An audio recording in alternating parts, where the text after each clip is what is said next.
beautiful soul, and welcome to Dear Body, I'm Listening, the podcast for women living with chronic illness, invisible symptoms, and the quiet grief of feeling dismissed in your own body.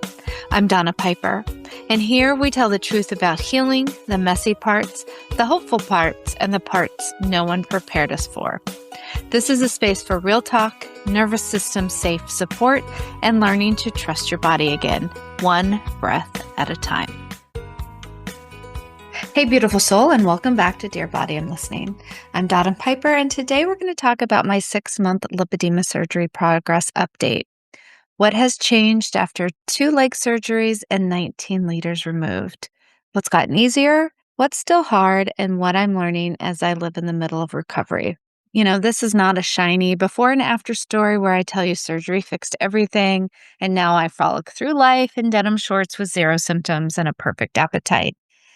That's not this episode. Not yet.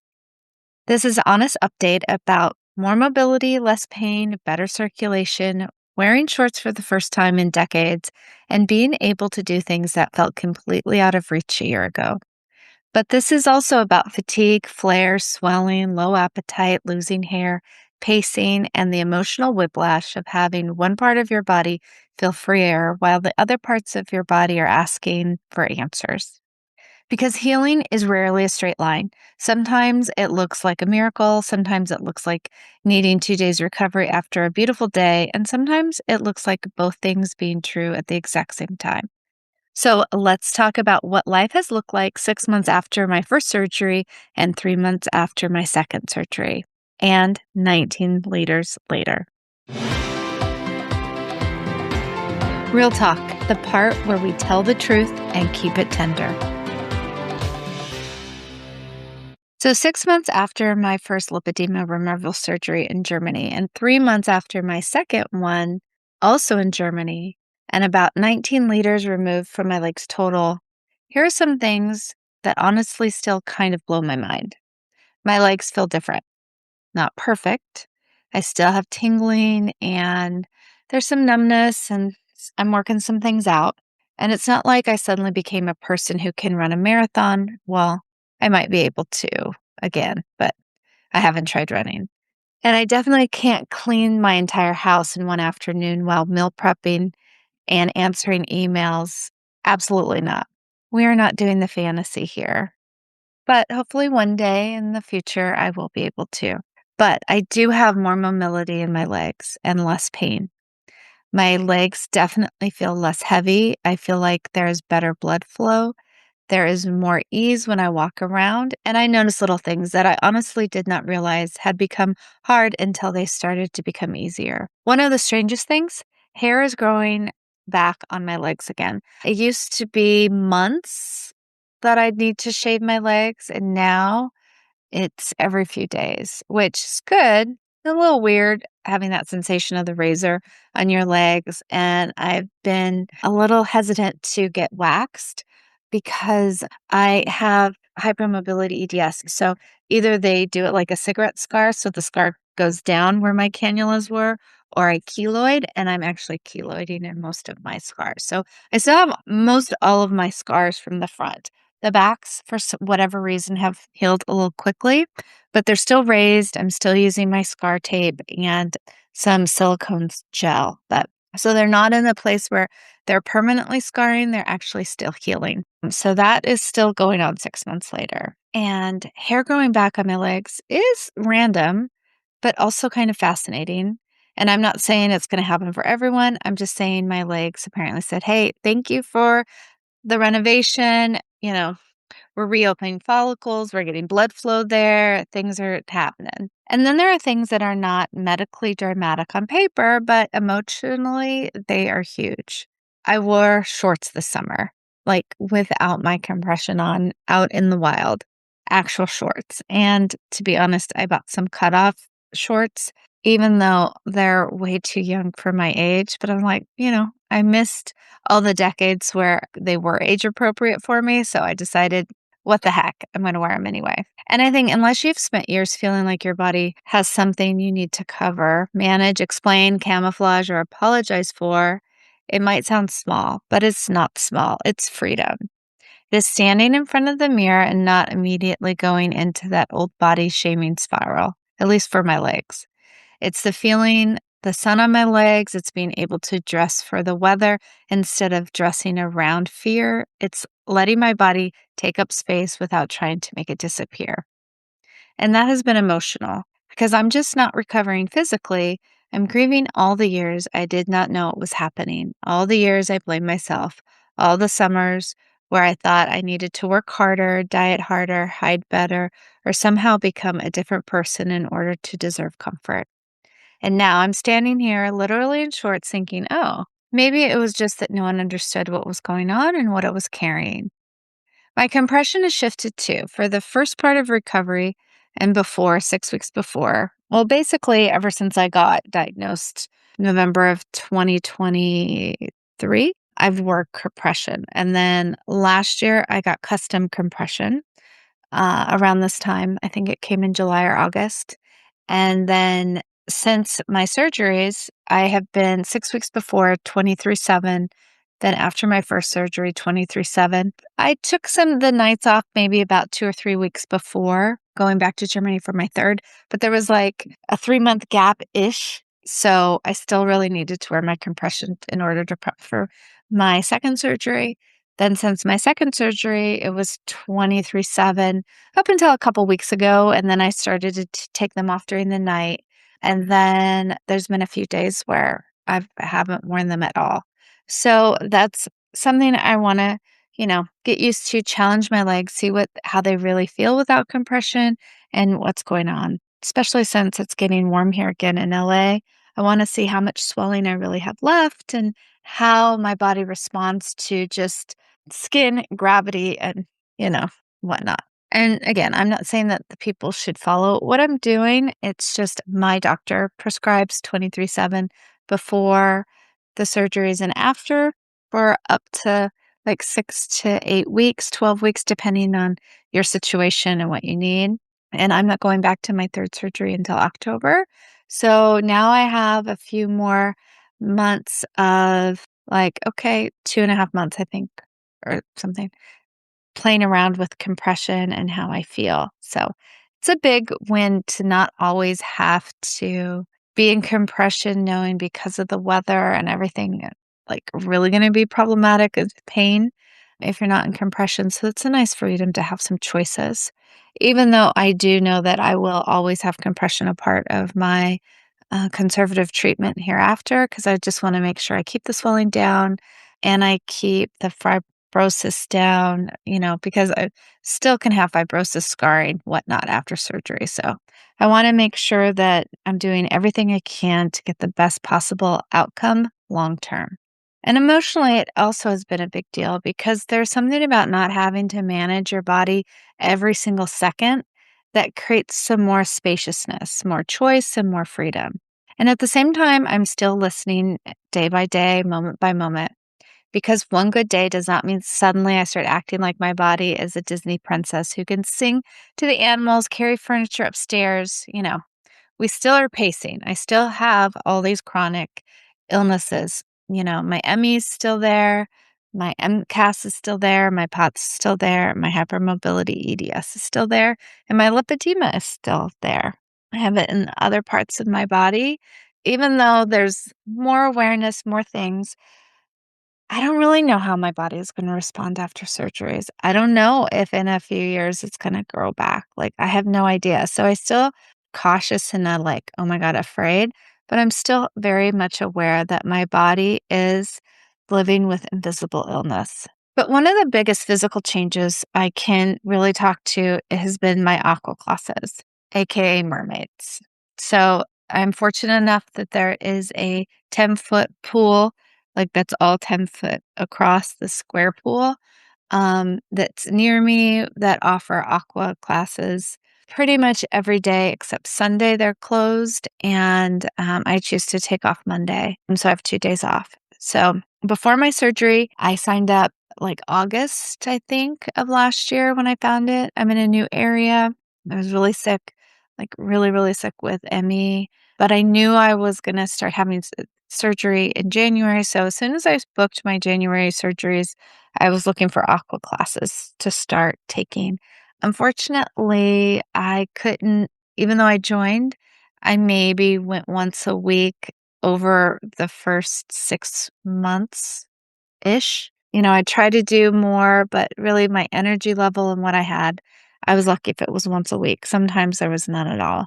So, I took some aqua classes, and then after my first surgery, I was able to come back and start as soon as I could get in the pool.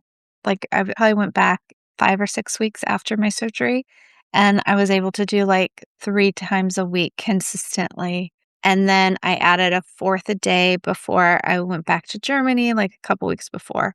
And then when I got back this time for my last surgery, I think I started at 3, then the next week at 4. So by 6.5 weeks of recovery, 7 weeks of recovery from my second surgery, I was in the pool 5 days a week. And that has been huge for just being able to move. I was still walking around. I walk between 7 and 10,000 steps ish. And I know there's controversy steps, whatever.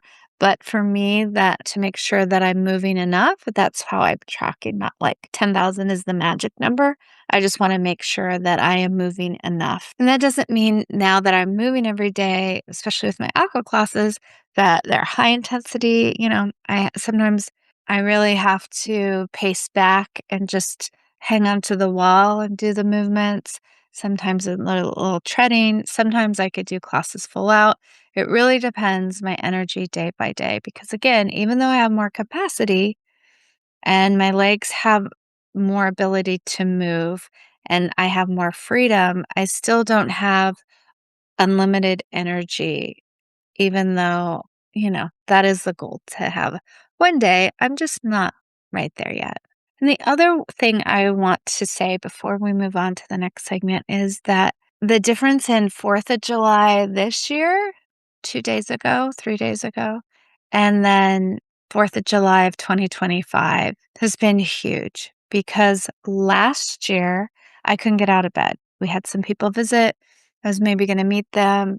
We're fortunate that where we're living right now, there's a huge fireworks show literally across the street into the bay, and we could see it from our apartment. But last year, I could not partake with my husband's friends and our friends. I was laying in bed and I got to look out our window and see the fireworks. But this year, totally different story. I was able to host, and so that meant organizing and cooking some things.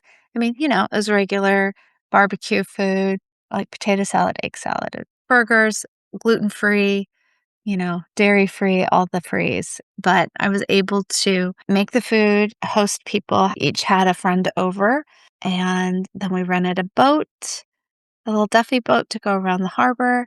We did that for 4 hours. We came back, ate a little again, and got ready for the fireworks. And after that, my friends came back. So it wasn't a huge gathering, so I wasn't overwhelmed with having a lot of different people to talk to. Because if you have chronic illness, especially ME, hypermobility, EDS, or hypermobility in general, POTS, all of those things, having a conversation and staying upright takes a lot of energy. And when you're in flares or chronic cycles where you're not 100% with any of them, they take extra energy. So my words didn't get too bad. I was still able to process information. So that was dramatically different. So having my leg surgery has helped my whole system. Has it fixed everything and everything back to normal? No. But at least this year, I was able to have some friends and family and fun and do some things with my husband, which I have not been able to do really over the last several years. I think really when when I got viral pneumonia in May of 2019, that's when things kind of started to go down. When I was getting better from that, then that's when all these other chronic illnesses decided to reveal themselves that I've had forever, but the symptoms just got so bad. So it's been hard when you're, whether you're married or not, you want to it's not enjoyable life to not partake in it. So I have to cancel a lot of things all the time. I make plans when I feel good. And then a lot of times on the day it comes up, I still can't do it. However, it has been so much better the last several months. And that this 4th of July was truly a testament that I am getting better. Not 100%, but I am getting better. The connective thread, where the body, story, and science start holding hands. So in this connective thread, I obviously am not a doctor and don't know all the true ins and outs of surgery, only what I've read and what I've experienced. But I do want to talk about some things to balance out, like the positive things. I already talked about it a little bit in the last segment, but I think it is important to say it again. More mobility does not equal unlimited energy. So even though I am very grateful that I have more mobility, there's more circulation to my legs, I'm able to do some things that I wasn't able to do the last several years and really over the last decade plus. I'd work out and things, but my legs are always heavy. There is just a lot of this uncomfortableness. Now I'm having some uncomfortableness in my legs, but that's like little zaps from nerves. That's little things creeping in. I'm like, okay, tension, there's scarring. Things are healing. I had some major surgery. So it's going to take a minute for my legs to heal. And I'm a slow healer. So I understand that. But because of my core morbidities, which is ME/chronic fatigue syndrome, hypermobility EDS, POTS, and mast cell activation syndrome, the fatigue has not disappeared because of the lipedema tissue was removed. So what happened for me is that surgery reduced one major physical burden and has really started to help my system started recovery. I really won't know the impact of having lipedema, what it's done to my lymphatic system, in my legs and my whole system until the rest of my surgeries are complete. I don't know if it's stretched out my lymphatic system and if it's always going to be slow. I do have some central lymphatic issues already that I knew before, and those have not gone away. It doesn't erase every systematic issue, nervous system issue, pattern, comorbidity, or energy limitation that I've had, but it does help lessen the burden. So even though I still have them, probably because my body is repairing and recovering, still stress on my system, but it's not as grave as it was before my surgery. The gist of it is my legs still have more room to move, but my nervous system still gets to decide what the day can hold. The next thing I want to talk about is that it didn't automatically change, my MCAS and my hypermobility and my chronic fatigue and my POTS relationship with heat, humidity, and flares.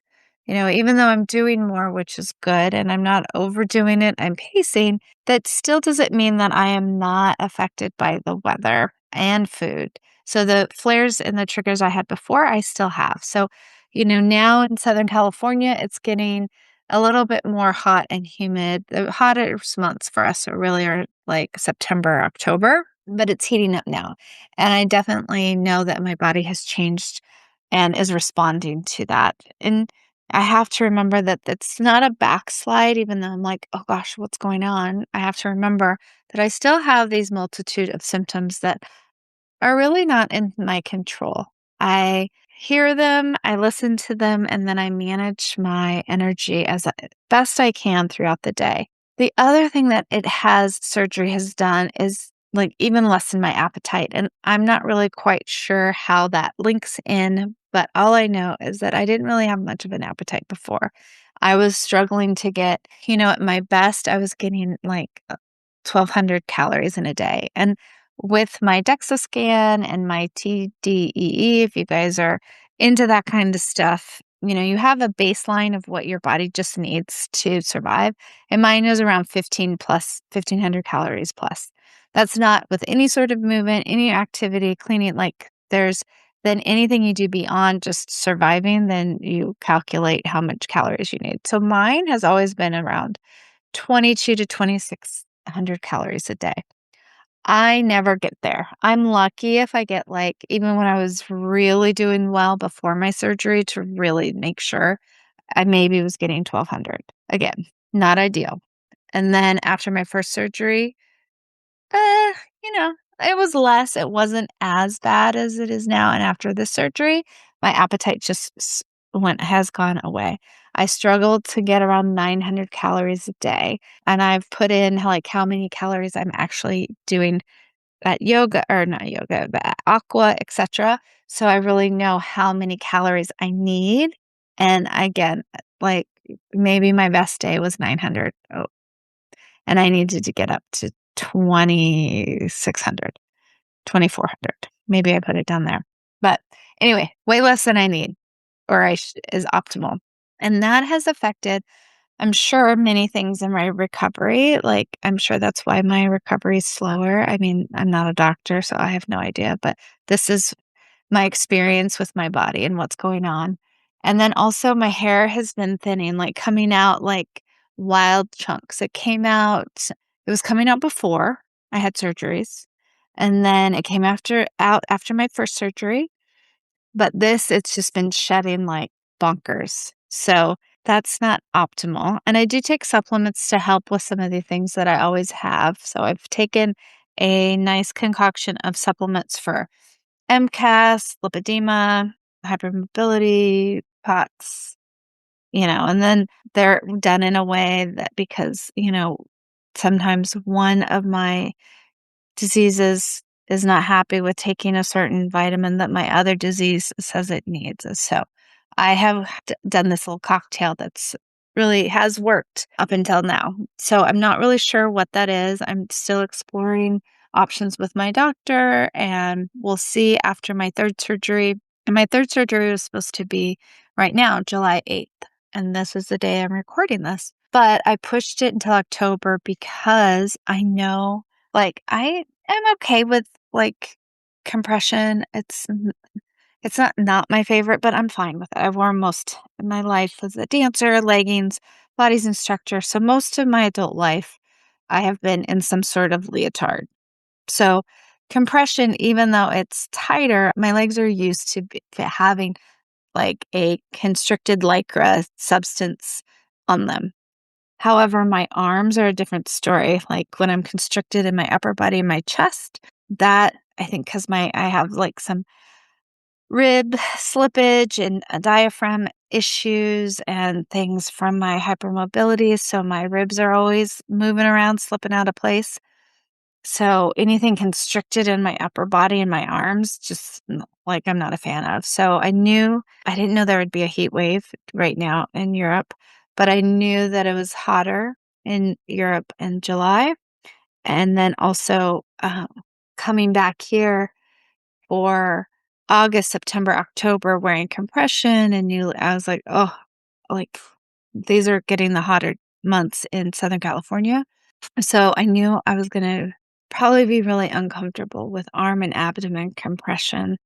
So I pushed my surgery until October. So it's going to be in October. But now I'm in this weird waiting game where I don't have an appetite. So I have some time to try to rectify that. And I've been working on it. Nothing's really changed yet. And belly is swelling like no tomorrow. I've slipped some ribs. So that is some issues with my upper diaphragm. So if you know, you know. If not, then good. Hope no one knows this. If you don't have to, if you haven't experienced it. So the splice in between your ribs, that little part where usually that's not always so hard and distended and it feels like a little balloon there, for me at least. So now that area of my body is around 38 inches.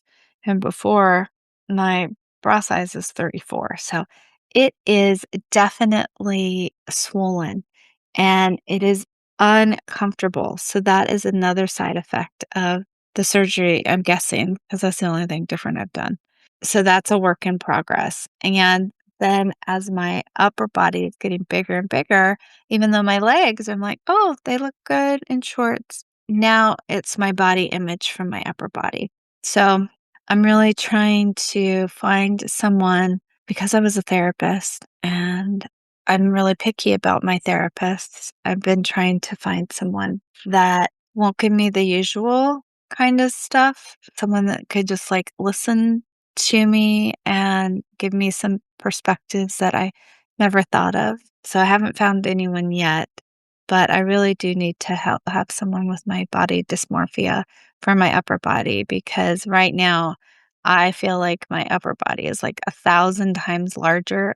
Well, that's the exaggeration, at least 3 times larger, so every time I look at myself, I just see how small my head is, how wide my upper body is, how big my arms are, and how bloated my belly, and I really am not relishing in the fact that my legs are smaller and they feel good, so that is also something that comes up with surgery. As your body changes and morphs, your idea of, your body, how it feels. Like, I've been very negative towards my body my whole life, so getting surgery just didn't automatically correct that either. It's kind of shifted it, so we'll see after my 3rd surgery how things kind of shake out. So, probably another 6 months after the swelling goes down on that, we'll kind of see how my perception of my body really is. And who knows, I may be saying the same thing, like, "Oh my god, there's this part of my body," I may be nitpicking parts of my body until I heal it. Like, the truth with all therapy, with all change, with everything is that even if you can change in one area, and this is with regular weight loss or surgery or whatever, the concepts that you have of your body, especially if they've been decades ingrained, sort of like there's something wrong with your body. You're doing all these things, but it's not responding how it should, even though I would love to say that's gone overnight once you realize it, it's not. This is a process. This is probably the real reason why I do this podcast is to remind myself and everyone else that all of these things come up every day and it's natural and normal. And there's no like, okay, one day it's just all over. I hope that is for some people, but for most people, the human condition is once you've had something kind of ingrained in your head and your way of seeing things for decades, it's hard to do an internal paradigm shift. That would be great if it happens instantaneously, but the reality it doesn't. And it keeps on creeping up, maybe in different ways, maybe less, sometimes maybe more, maybe not at all. But it's usually cyclical until you that's why they talk about therapy and things, human condition and how we respond to things is like an onion.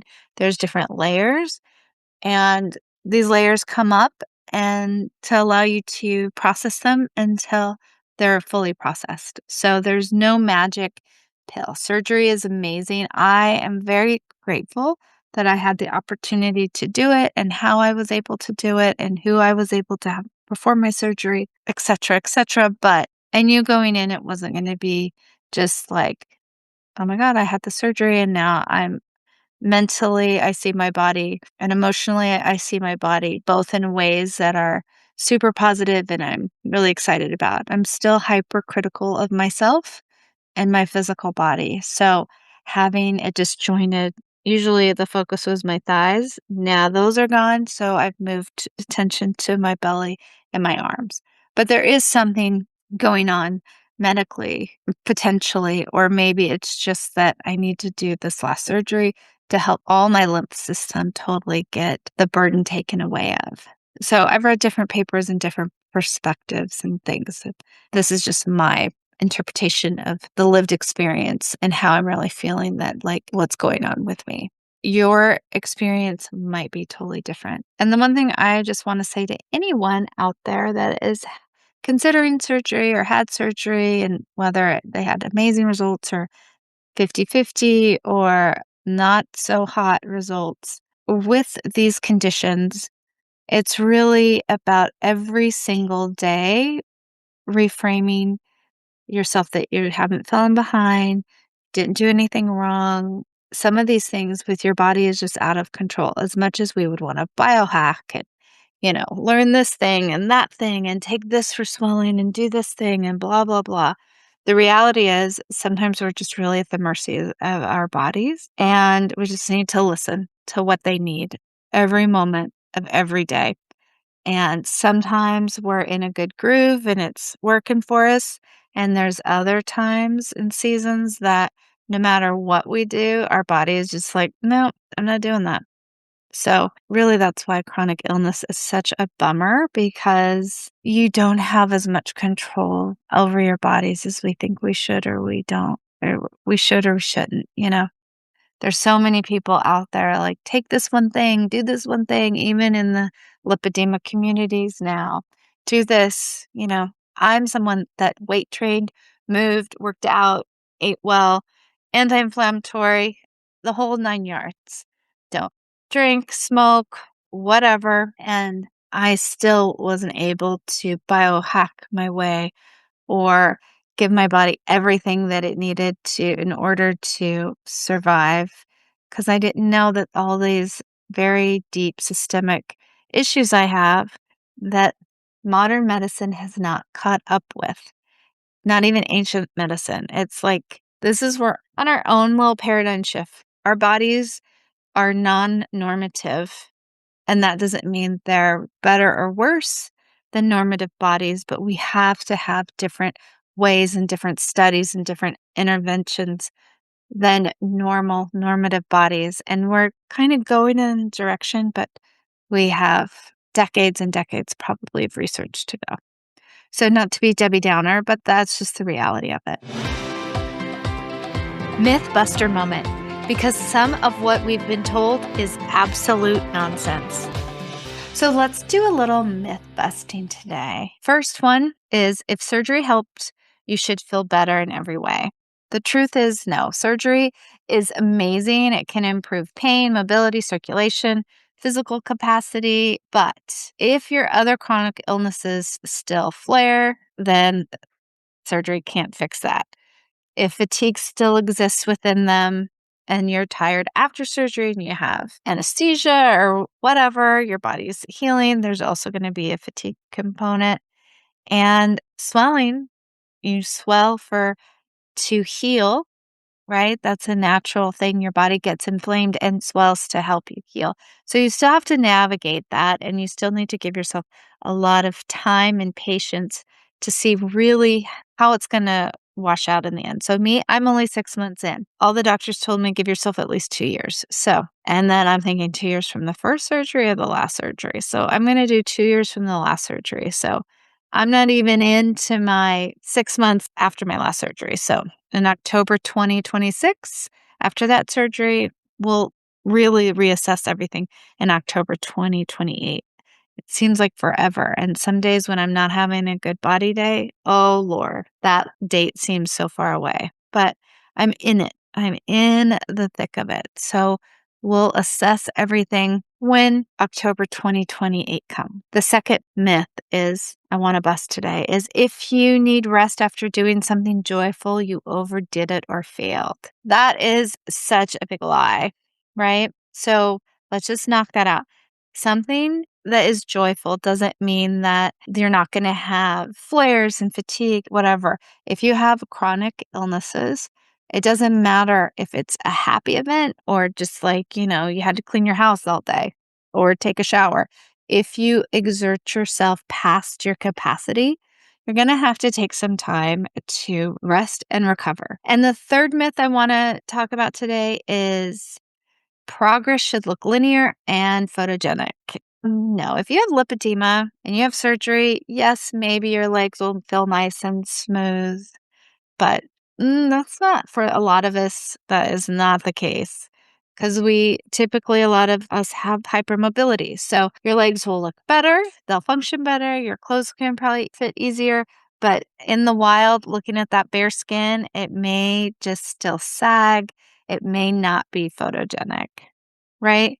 You could be able to, like me, wear shorts again or wear short sleeves or not have to cover up from head to toe. But you may need still your same resting pacing programs. Even if you had a great time and you really enjoyed doing it, you still need to account for, okay, what are the things I have to get done? What are the things I would like to get done? And what are the things are always on my list that would be fantasy me getting things done? And go back to what is absolutely necessary for me to get done? And then how can I take care and rest and recover and pace the rest of the time? Feel good flow. One small shift, one safer breath, one thing to take with you. So today's Feel Good Flow is really going to be a mini practice about capacity. So let's just do a capacity check-in. So if you're in a space where you can, just go ahead and put one hand somewhere supportive, either your thigh, your belly, your chest, or your heart, and the other hand in another supportive place. So it could be both on your heart, both on your belly, one on your heart, one on your belly, whatever is your jam today. And then just continue to take some breaths and don't change your breath yet. Just see how you're breathing, where you're breathing. And if you could try to settle deeper into your body, just allow your breath to be longer on the exhale and just natural on your inhale. And so you just allow your mind to gently focus just on your inner world, your inner body. Your eyes don't have to be closed. Just try to drop out of your mind and into your body. And then ask your body these 3 questions. What has my body made possible lately? And even if this is small, even this is just like getting up to use the restroom or making yourself a nice cup of tea, like that could be it. Just whatever comes to mind. And once you hear that, just give yourself a nice little like pat on the back, some cheers, whatever congratulatory statement or symbol you would like to make internally, because that's a big thing. Anything is a big thing. And then without shame or anything like that, I want you to look at, what did this cost me? What did doing this event or thing cost me? So even if it was getting the tea, maybe it didn't cost you anything, but maybe if you hosted a party like I did with just 2 people and my husband, it cost me that I was really tired for the next 3 days. So that doesn't mean that I failed or did anything wrong.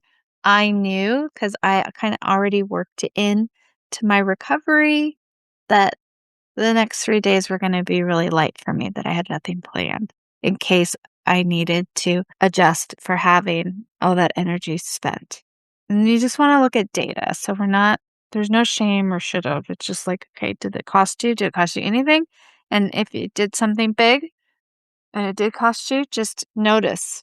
And then last question, what would help me recover with more tenderness?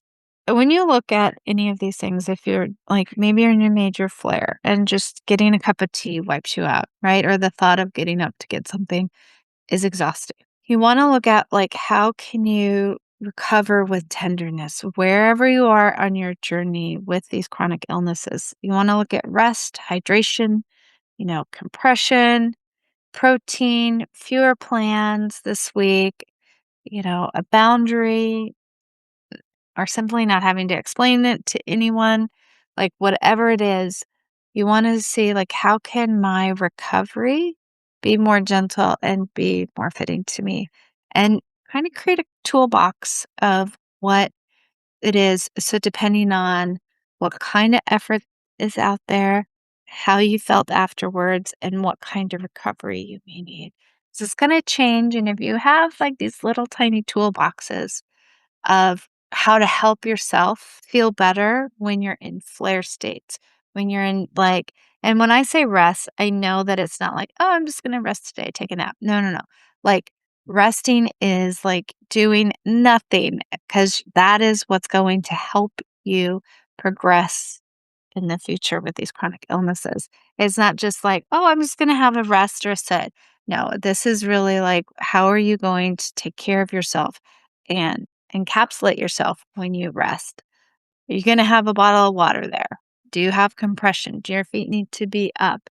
Do you need to turn off your phone? Do you need to do headphones on so no sound? Or do you need to do some sunglasses on in the house? Or do you need just to do a blackout thing? Because there's things around you that can make your body feel better and more comfortable. And that's really to find those items to really help you rest and recover is going to be key to your overall healing and well-being. And just remember that you can celebrate what your body can do without demanding more than it has to give.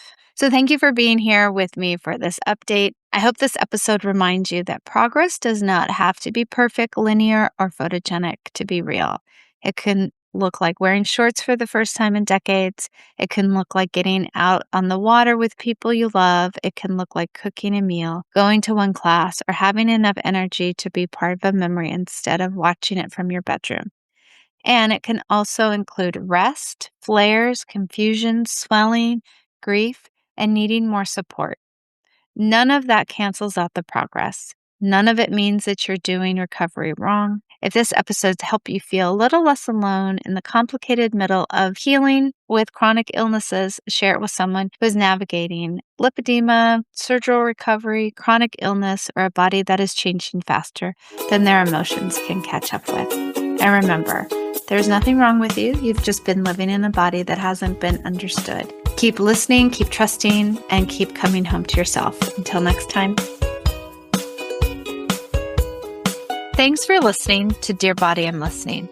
If this episode helped you feel a little more seen, a little more steady, or a little less alone in what your body has been carrying, share it with someone who might need that too. And remember, there's nothing wrong with you. You've just been living in a body that hasn't been understood. Until next time, keep listening gently.